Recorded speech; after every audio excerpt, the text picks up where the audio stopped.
How's everybody doing? This is The Awakening. Peace and blessings to the hearers and doers of the Lord's Word. I want to talk to, this is another video about women in the Bible, and I want to talk about honor and respect. Michal, the wife of David, the youngest daughter of Saul, Michal was a loving wife.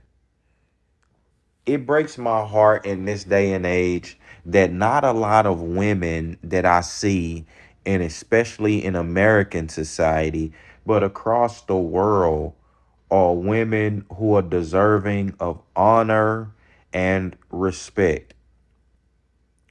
Everybody is deserving of just the general level of respect as a human being until they show that it should be taken away. What I should say is the word I would say is reverence. Then their honor and reverence has been taken away from women because a lot of women have forfeited that for trying to get financial gain or get a one up on men. Basically, they've had secret resentment towards men, and I'm here to show you and tell you that the women who you don't worry about competing and pleasing men. You worry about pleasing the Lord. You don't worry about competing with and pleasing men or your girlfriend or pleasing your girlfriends or pleasing, these feminists. You worry about pleasing the Lord, your heavenly Father. A lot of you women don't even care about, you don't even know your father. Some women don't even know who their father was, and that's unfortunate. But some women, you don't care about pleasing your earthly father. You don't care about what he thinks. You don't care about how he's looked at in society. You don't care about your family name, the name that he had to build. You don't care about messing that up instantly.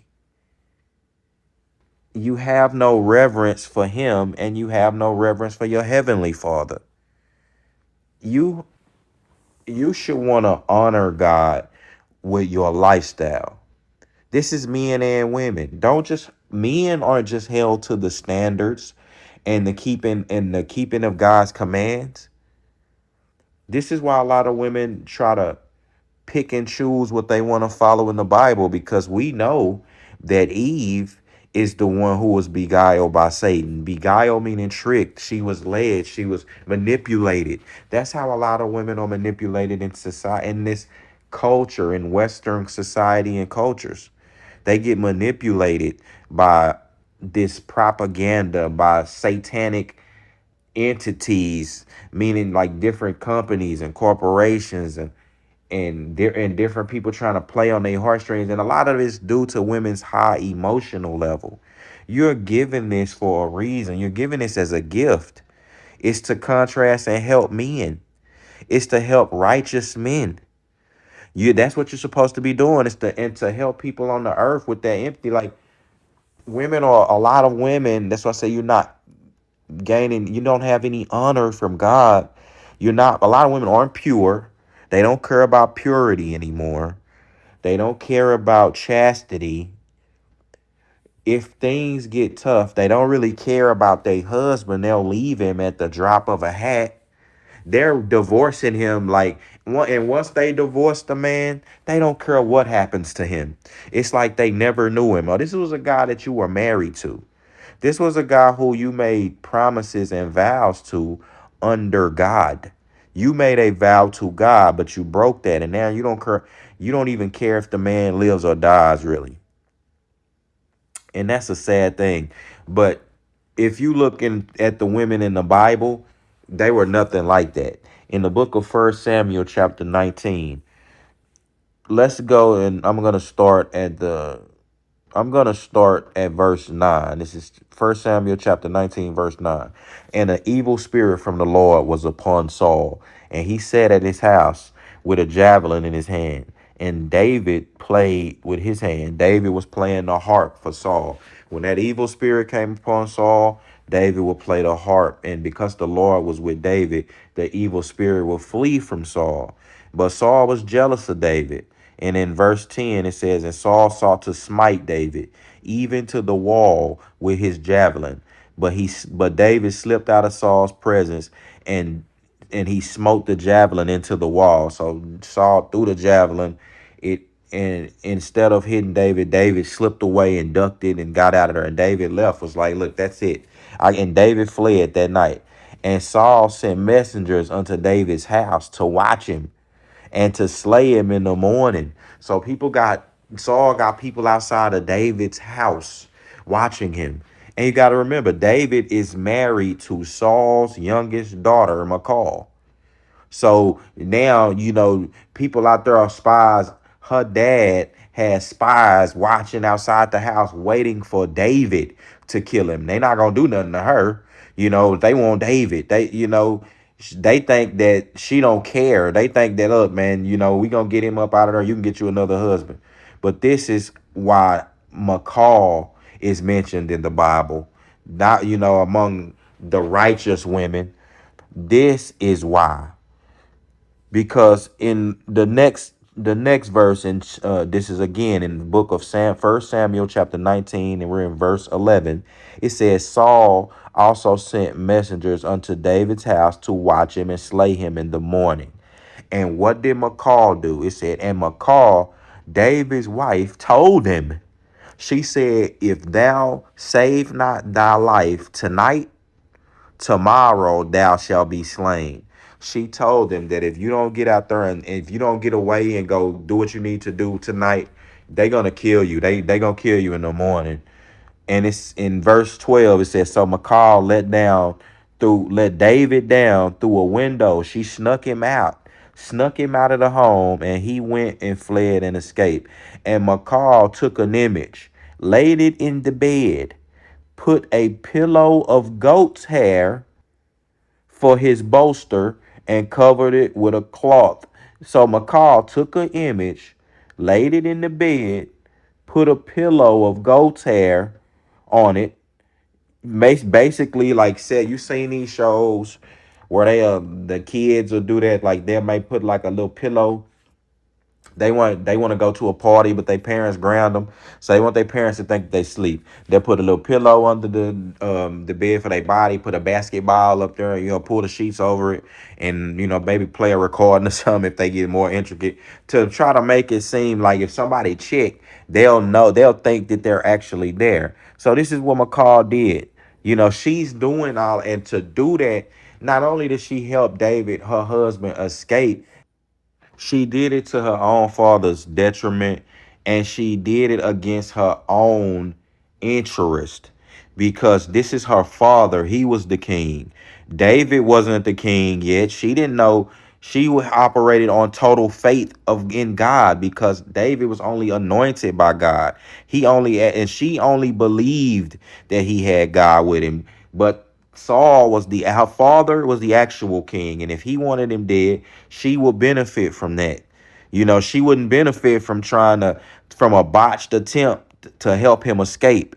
But she not only had faith in David and loved her husband. She believed God. She believed that God was with David. And she did not stand for unrighteousness. She believed that God was with David and her father was unrighteous. This is why she is mentioned here in the Bible. This is why she is the wife of one of the most famous men of God and one of the most famous men in the Bible.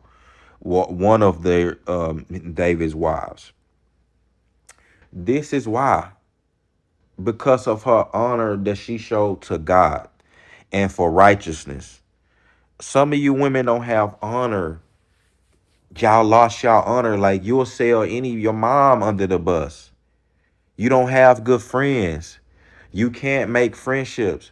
You willing to divorce your husband at the drop of a hat because you just feel like it. You create false narratives against your husband. So women do that today.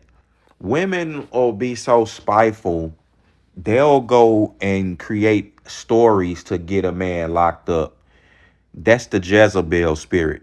And they do all of that because of pride. A man may have hurt them or something like that. That's the Jezebel spirit.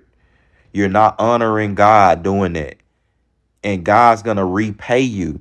That's why in this society, there should be, I believe that if you accuse somebody of something, I just did a video on false accusations and false witness. But if you accuse someone of something and it's proven that that wasn't true, and it's proven that you made that up to try to slander them, you should get the same punishment, no matter who it is, man or woman or dog or cat. If you should get the same punishment that you wanted for that person. You should get the same punishment. And that will cut down on the false witnesses and bearing false witness, because that is a commandment of the Lord. The thing is that's Satan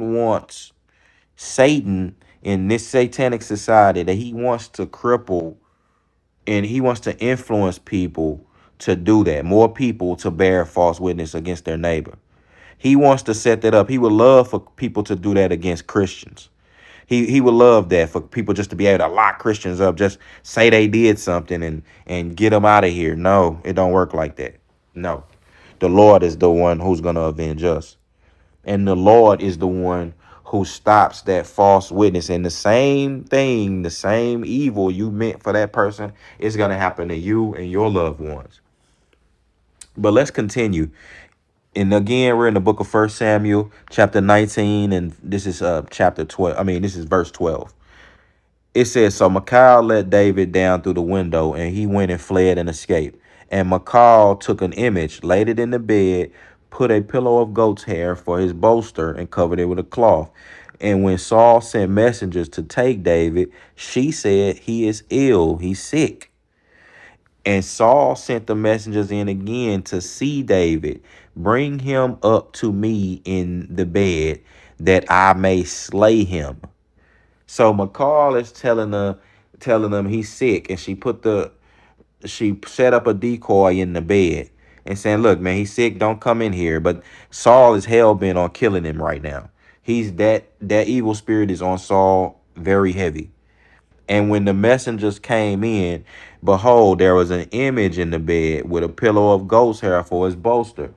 And Saul said to Michal, why hast thou deceived me and sent away my enemy? Michal answered Saul. What did she say? He said to me, let me go away. Let me get away. Why should I kill you? See, McCall was defending David on every instance. She was trying, and then not only that, she was also smart and blessed by God to make logical sense. What she said made sense to Saul, so he wouldn't try to punish her or get mad at her. She was like, basically, he was like, let me go ahead and get away so I won't have to kill you to get away. Like, what did you want me to do? Would you rather me have died? Is basically what she's saying to Saul. And that's how a daughter can pull on her father's heart. She basically confused them. And, and Saul went out to pursue David himself instead of trying to come kill him in the home and on a coward's level. So this is just one of the women again in the Bible. I like to touch on different women of the Bible, different righteous women, good examples of women as well as men, because a lot of people don't even think that there are many women or good examples of women in the Bible, or examples of what they should do or think. No, it is like, and a lot of things are important. You learn from your mistakes, and so don't just look at it as it being a misogynistic thing for men to be exuding correction. That's ordained by God. So, but yeah, from a call, and there's other writings in other holy writings and in Hebrew or ancient Hebrew writings about McCall, and that give you more insight. Even she even went on to get be when David fled, she was Saul out of spite gave her to another man, but she was still loyal to David. And in those in other ancient writings, it alludes that the man she was with, they never even had intercourse. He was like one of those. He was like an effeminate. I'm not going to call him effeminate. He was just a man who honored God as well and didn't have intercourse with Michal because she was someone else's wife. Either he feared David or he feared the Lord and feared David. He didn't do that. But again, a big shout. There's much love to Michal and the women who are like that in the world, who love their husbands and who love God and who will honor righteousness over evil, won't be swayed by money or anything like that, but by their love and honor for their husband and their love and honor for God. So with that being said, peace and blessings to the hearers and doers of the Lord's word. A special blessing to those who listen to the end. With that being said, this is Super Solican. This is The Awakening. I'm gone.